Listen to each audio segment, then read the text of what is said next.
Chapter 1 Lemurian Continent 35,000 years ago, on the beautiful island of Lemuria, it was a clear and sunny day.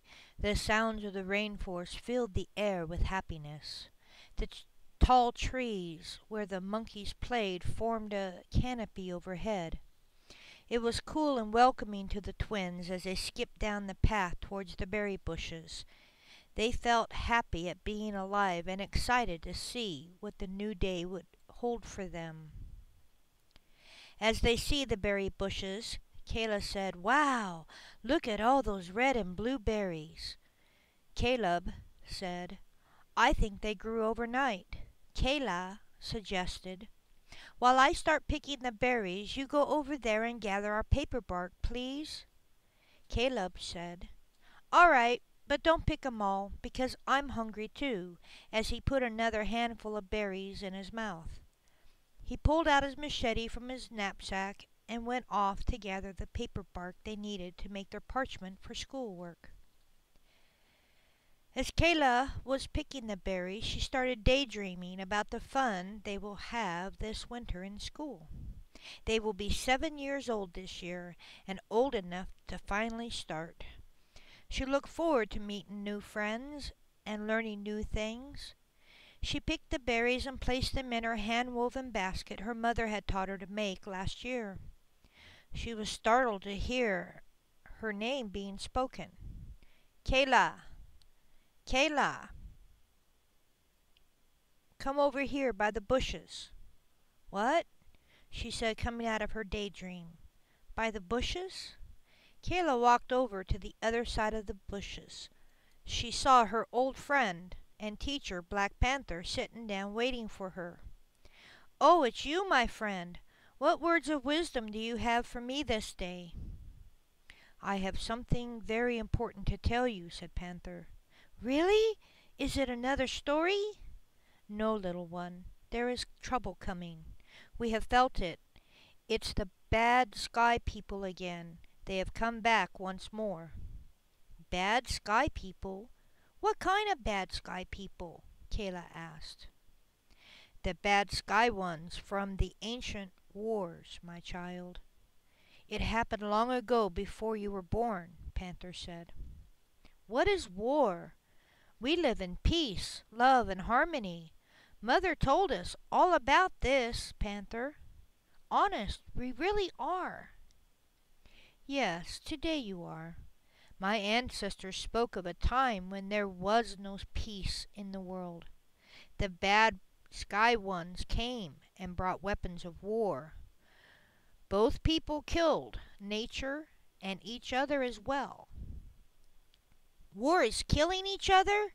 Kayla gasped. "How terrible!" "There are signs of danger again here in our home. It is coming, little one. You need to prepare." Kayla asked, "Prepare? What do I need to do to prepare?" Panther said, "The bad sky peoples are returning again. They do not know how to live in peace. They don't understand how to live in harmony with nature. Their hearts were darkened with power and greed. They know your energy crystals have great power." Kayla interrupted. "Energy crystals?" "They need your energy crystals for their machines. I heard the men talking by the great volcano. They need the crystals and gemstones to make their no-spirit people, called drones. They are trying to destroy your world again. I've heard them talk, and they are planning to make the mountain lava cover our land and take your crystal." Giving Kayla the final warning. "Look after your crystals, Kayla. Hide them away.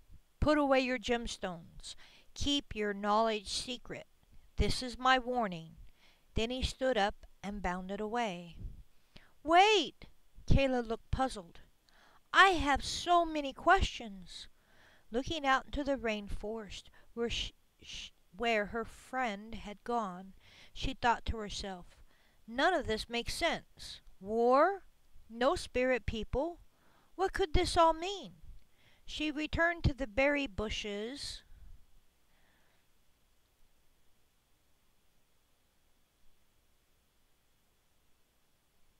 and started picking again. She put a handful in her mouth and enjoyed the sweet and refreshing taste which brought some comfort to her thoughts of what she just heard. Caleb was carefully cutting the bark from the paperbark tree. He knew the special way of cutting it so it did not harm the tree. He carefully placed each piece in his knapsack so they would have enough for the coming schoolwork. His friend, Grandfather Snake, slithered down the tree next to him and surprised him. "Good morning, young Calebs," Grandfather Snake said. "What?" As he looked around and saw Grandfather Snake. "Oh, you surprise me. Welcome, Grandfather Snake. Do you have any words of wisdom for me today?" Caleb asked. "Calebs, your fires is going to be very dangerous." "I know, I dreamt it," Caleb said. "The bad sky ones put things in the fires," Caleb said. "The spirit gave me vision about fires. I saw the fire from the great volcano come out and spread across our island. Are you speaking of this?" "Yous needs to learn to hide, little one. Hides from the bad sky ones who want to hurt you." "Why do they want to do that?" Kayla asked, with a puzzled look on his face. "We are peaceful people. We use love and harmony with nature around us. You must learn to hide yourself like this." Grandfather Snake disappeared and reappeared. Caleb's eyes went wide as he saw and said, "Wow! Can someone as young as me learn to do something as great as that?" "Yes, little one. This why I comes. Learns now to feel yourself. Allows yourself. Be the nature around you, as you are parts of my forest. My little one, feel yourself a part of everything around you." Caleb did as he was instructed. He allowed himself to feel the trees all the way down to their roots, allowed the sounds of nature to become a part of him. Then he breathed deeply and felt a warm blanket of wind surround him. He took a few steps towards the path, then turned around and asked Grandfather Snake, "Like this?" Grandfather Snake answered, "Very good. You will need to learn this very soon. Practice many times so you can be safe." "Safe? Safe from what?" Caleb asked. Without answering, the snake disappeared back into the forest. Caleb was very puzzled and thought to himself, "How and when is the volcano going to spit fire?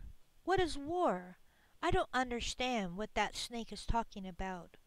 Who are the old ones, and what does all this mean?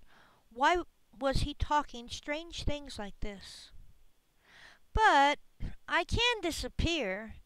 Wow!" With his thoughts swirling around in his mind, he finished collecting all the paper bark they needed for their parchment paper. His tummy started to grumble, and he thought, "I'm hungry. Those berries sure tasted good." He grabbed the paper bark and put it into his knapsack. He looked around for the path leading back to his sister.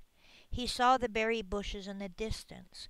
He walked down the path and saw a young monkey in the tree playing. He stopped and watched the monkey play with a coconut. "I wish I could play," Caleb thought. The young monkey, hearing Caleb's thoughts, said, "Every day is play. All you need to do is put down your knapsack and come play with us." Caleb replied, laughing, "Not today, my friends. I need to eat." The monkey dropped the coconut and pulled a vine to lower it for Caleb to come join them. Many monkeys appeared and climbed lower towards Caleb and said, "You will go far away, and we will not be able to play any more. Come play with us today." Caleb said, "What do you mean? Is the sky people coming now, bringing that war thing?" The monkeys climbed back up the trees, knowing Caleb will not play today, and disappeared. He grabbed the vine and looked up. He knew in his heart he could not go up and play today, so he continued on the path to the berry bushes.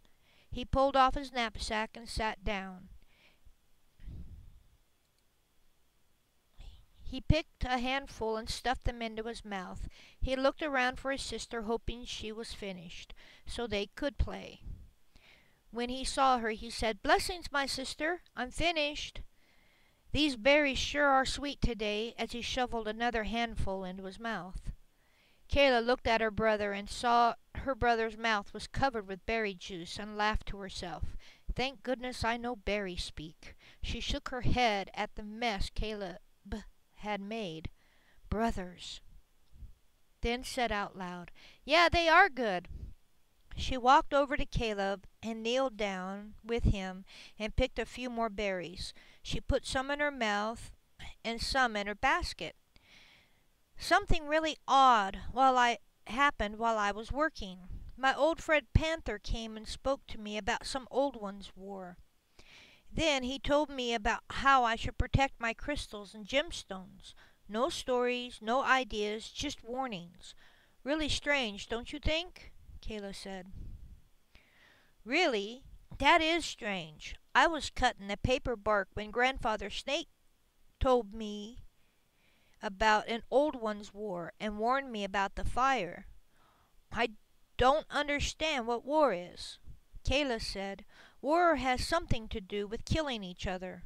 "Killing each other? Why would you do that?" "That is what Panther said," Kayla said.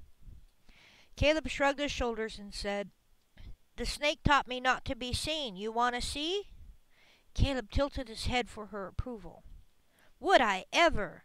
That would be amazing if you could," Kayla said.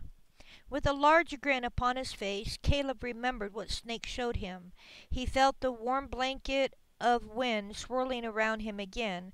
He stood up, then took a few deep breaths and stepped away from the berry bush, and he disappeared. Kayla looked around and said, "Wow! How did you do that?" Caleb spoke. "You just have to feel the earth and be one with it. You know, just feel everything. As you focus on it, feel it wrap around you like a blanket. Then just breathe deeply and take 3 steps." "Caleb, that's great. How can you be seen again?" Kayla asked. "Be seen? Well, I don't know. Can't you see me now?" Caleb asked. "Not yet I can't," Kayla said. "Uh-oh. Well, this is not good," Caleb said.